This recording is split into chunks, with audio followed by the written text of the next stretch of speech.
저는 배봉탕이 가장 추억이 많은 공간인 것 같습니다. 뭐 하늘못이라고 이름이 참 있어 보이게 바뀌긴 했는데 저 때는 배봉탕이었고 그때는 음악관도 없었고 지금처럼 계단식이 아니라 그냥 이렇게 둔턱처럼 그냥 언덕 같은 곳이었어요. 근데 거기서 공강 시간이든 혹은 주말이든 학교에 와서 뭐 동기들하고 혹은 선후배들하고 시간을 가장 많이 보냈던 곳이기도 하고 점심시간부터 같이 배봉탕에서 족발에 막걸리 한잔하고 했던 그런 추억들이 너무 많아서 한 곳을 꼽자면 저는 배봉탕인 것 같습니다.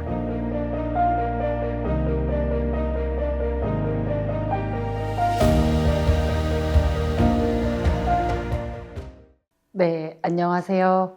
저는 문선혜라고 하고요. 학부로는 03학번, 석사는 06학번, 박사는 1, 2학번인 문선혜라고 합니다. 저는 현재 서울시립대학교 건축학부에서 환경설비 분야, 특히 건물 에너지, 온열 환경에 대한 강의를 하고 있습니다. 만나서 반갑습니다. 저한테 건축은 약간 바다 같아요. 바다가 지구의 굉장히 많은 부분을 차지하고 있음에도 우리는 잘 알지 못하잖아요. 우리는 해변에 가서 바다를 즐기고 바다는 굉장히 익숙한 자연 환경인 반면에 잘 알지 못하는 것. 건축이라는 건 저한테 되게 익숙하고 오랜 시간 함께 했던 용어이긴 하지만 아직도 모르는 게 많은 분야인 것 같아요. 계속 공부해야 되는 분야. 네, 저한테는 건축은 바다인 것 같습니다. 왜 그런지 모르겠어요. 중학교 2학년 때 기술 선생님이 저한테 그냥 지나가는 말로 야, 너는 나중에 건축 설계 한번 해봐라. 그냥 정말 이렇게 지나가는 말로 하셨는데 그게 저한테 너무 와닿아서 아, 나는 건축 설계라는 걸 잘하는 사람이구나. 그쪽으로 가야겠다 해서 아무런 지식이 없는 상황에서 나는 건축이란 거를 할 거야 라고 중학교 2학년 때부터 막연히 생각했던 것 같아요. 그래서 대학을 지원할 때도 뭐 도시, 건축 이런 쪽으로 많이 지원을 했었고 그때 당시에 건도조라고 해서 건축도시조경학부를 썼고요.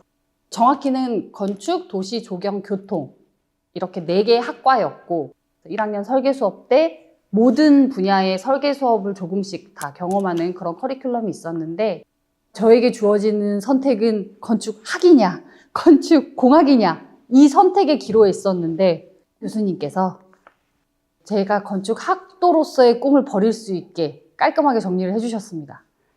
아직도 기억하는 게 그때 당시에 그 설계 주제가 솔리드와 보이드였어요. 그래서 비누를 깎아서 그 솔리드와 보이드를 표현하는 거였는데 전 열심히 했는데 자넨 너무 게으르네. 그래서 이 말 한마디에 아, 건축학은 내 갈 길이 아니구나 라는 생각이 들었고 때마침 또 그때 2학년 때 제가 접했던 과목이 김명준 교수님께서 강의하셨던 건축 환경공학이었어요. 근데 그 환경공학이 저는 너무 재밌었어요. 정말로. 아, 환경을 해야겠다. 약간 2학년 때 그때 결정을 내렸던 것 같아요. 물론 중간에 그 건설 관리에 약간의 그 유혹이 있었어요. 한 4학년 때인가? 한미파슨스에 계신 분이 와서 특강을 했었는데 그 건설 관리가 너무 매력적인 또 학문인 거예요. 모든 걸 뭔가 컨트롤하는 듯한 느낌. 근데 제가 마지막에 좀 건설 관리는 접은 이유가 어떤 한 분야의 전문가가 된 다음에 건설 관리 파트로 갈 수 있겠구나.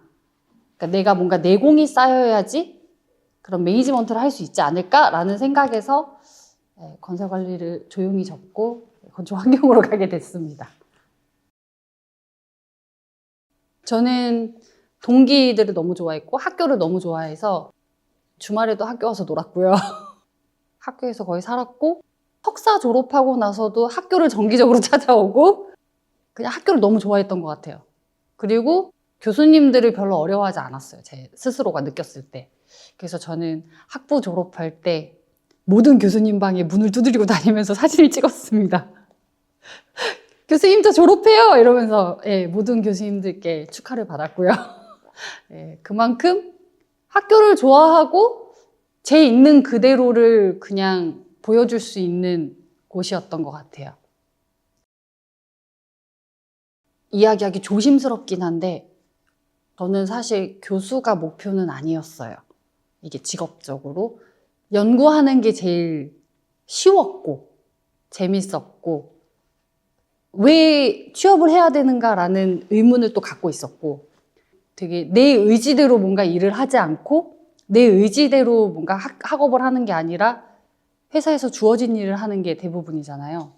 반면에 연구라는 게 재밌고 그냥 내가 궁금해했던 생각들을 실제로 뭔가 구현해내는 게 재밌었고 그런 재밌는 길을 쫓다 보니까 이 자리에 와 있는 것 같아요.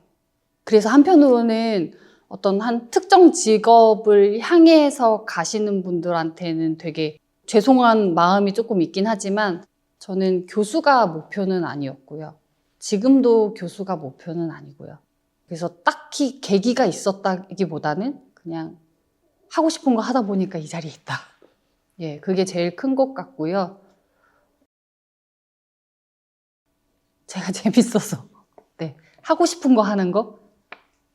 그리고 그냥 재미만을 쫓는 게 아니라 내가 하는 일이 어떤 의미를 갖는지를 계속 되새기는 것 같아요. 이 사회적으로 내가 하는 일이 어떻게 의미를 갖고 되게 무서운 일이거든요. 많은 학생들의 미래를 제 말 한마디 어떻게 될지 모르잖아요.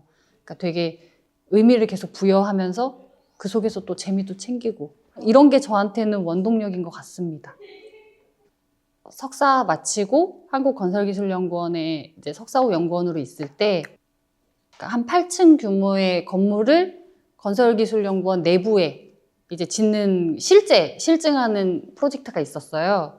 많은 사람들이 모여서 하나의 공동의 목표를 이루기 위해서 치열하게 그 의견을 내는 모습들 그 사이에 앉아 있으면서 아, 저런 게 진짜 연구구나라고 좀 배울 수 있었던 이게 페이퍼에서 끝나지 않고 실제 건물이 지어져야 되다 보니까 많은 고생을 했지만 지금 건설기술연구원 가면 그 건물에서 사람들이 그러니까 생활을 하고 있고 실제 뭐 실험도 하고 있고 하거든요. 그거 보면서 아, 고생은 했지만 뿌듯하다. 네, 그래서 가장 기억에 남지 않나 싶습니다. 네, 저는 단연코 사람이라고 생각을 합니다. 그 어떤 조건들보다도 가장 예측이 안 되면서도 가장 그 키를 가지고 있는 게 저는 사람이라고 생각하고요. 그런 AI의 IT 기술의 발전, 이런 것들이 건축 환경 분야에 어떤 영향을 미친다라고 얘기를 했을 때 예측을 해내는 것도 결국 사람이라고 생각을 하고, 그러니까 사람이 어떤지를 알아야 되고, 사람을 이해하고, 이 건물의 사람의 행태를 알아야지만 이 모든 것들이 좀 풀린다라고 생각을 해서 저는 사람이라고 생각합니다. 네.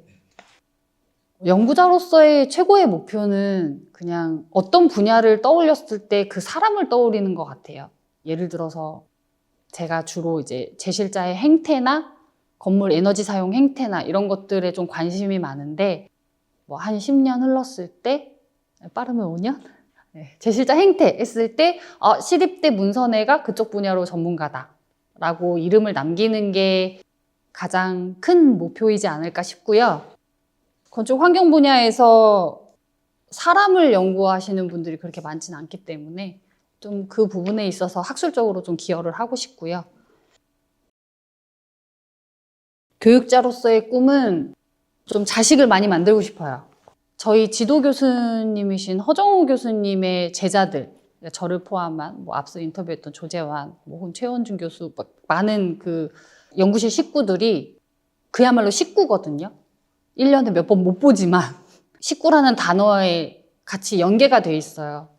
그래서 나 또한 내 연구실에 식구를 많이 만들고 사고 치는 놈 있으면은 잘 타일러서 좋은 길로 인도하고 잘 되는 사람 있으면 서로 밀어주고 이런 식구를 늘려야겠다. 대가족을 만들어야겠다. 이게 제 교육자로서의 목표입니다. 이거 되게 잔소리 같을까봐 조금 조심스럽긴 한데 저는 되게 사람이 먼저 되라고 하고 싶어요. 별로 테크니션도 당연히 중요하지만 기술은 AI가 뭐 사람보다 훨씬 뛰어난 세상이 점점 오고 있으니 조금만 더 사람만이 가질 수 있는 성실성, 혹은 사람만이 가질 수 있는 공동체 의식, 이런 것들을 좀 키우는 것이 필요하지 않을까? 특히나 학창 시절에. 사실 중고등학교 때는 경쟁이 너무 심하잖아요. 학생들 간에. 그래서 그런 거를 경험할 수 있는 기회가 많지 않았을 것 같아요. 그렇기 때문에 대학교 때도 물론 학점이 중요하고 경쟁이 있긴 하지만 그 과정에서 협력하고 서로 조율하고 어떨 때는 좀 손해보더라도 함께 좀 한 발짝 나갈 수 있는 그런 경험들을 많이 해봤으면 좋겠어요. 학생 때. 마지막으로 해주고 싶은 말은 친하게 지내요. 네. 그러니까 교수님들이 똑같은 사람이거든요. 사실 학교 떠나서 지하철에서 만나면 아줌마가 아저씨예요. 네. 그래서 너무 어려워하지 말고 친하게 지냈으면 좋겠습니다. 네. 이상입니다.